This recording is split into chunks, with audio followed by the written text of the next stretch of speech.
Mr. Sinister's minions have terrorized our league this season, but did they continue their winning ways in Week 5? Let's find out.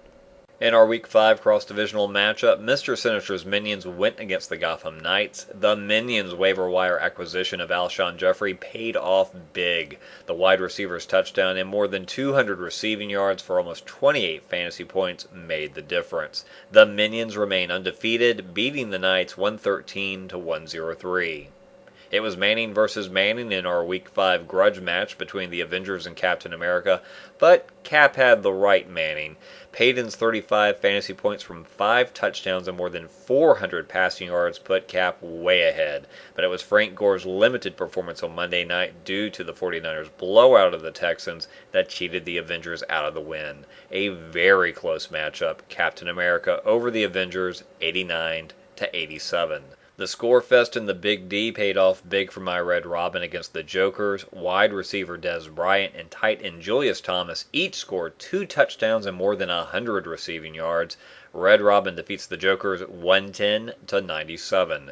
The incredible Joe Fixit crushed his Marvel Division rival, the Frost Giants. Joe Fixit owner Brandon believes in strong defenses, and the Cardinals delivered for him with 24 fantasy points from 7 sacks, 3 interceptions, a recovered fumble, and a safety.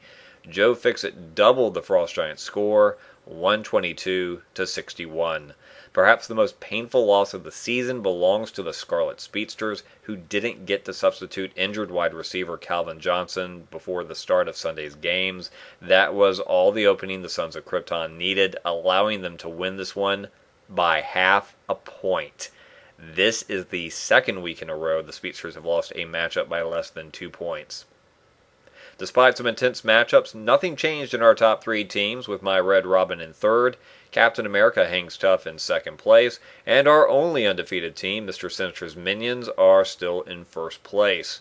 Before we look at next week's matchups, remember that Week 6 will be the start of 3 weeks of cross-divisional matchups, meaning every game will have a DC team versus a Marvel team. As in previous seasons, we'll hold a contest to see who can guess which division will earn the most wins, and by how many. At stake will be a shot at first pick for the waiver wires in weeks 9 and 10. You'll have until Thursday evening to submit your prediction. Check your email for the specifics. My prediction? DC will just barely make it 3 years in a row with 8 wins to Marvel's 7. Perhaps the most crucial game in Week 6 will see our first and third place teams facing off, Mr. Sinister's Minions and my Red Robin. If the Minions win, they'll tie Joe Fixit's record, setting 6-0 start from last season. The Scarlet Speedsters will look to end their 2-game losing streak when they face Captain America. The Frost Giants will face the Sons of Krypton, who have moved up to 4th place thanks to a 3-game winning streak. And Joe Fixit will try to improve to an even 3-3 record when he faces the Jokers. And 2 teams with 1-4 records, the Avengers and the Gotham Knights, will battle to see which one improves to 2-4. Be sure to get your predictions for our cross-divisional matchups into me before the start of Thursday night's game. As rocky a season as this has been for many of our teams, especially those in the middle of the pack right now, having first pick at the waiver wires for weeks 9 and 10 could make the difference. I'll see you again next week to see how Week 6 turned out.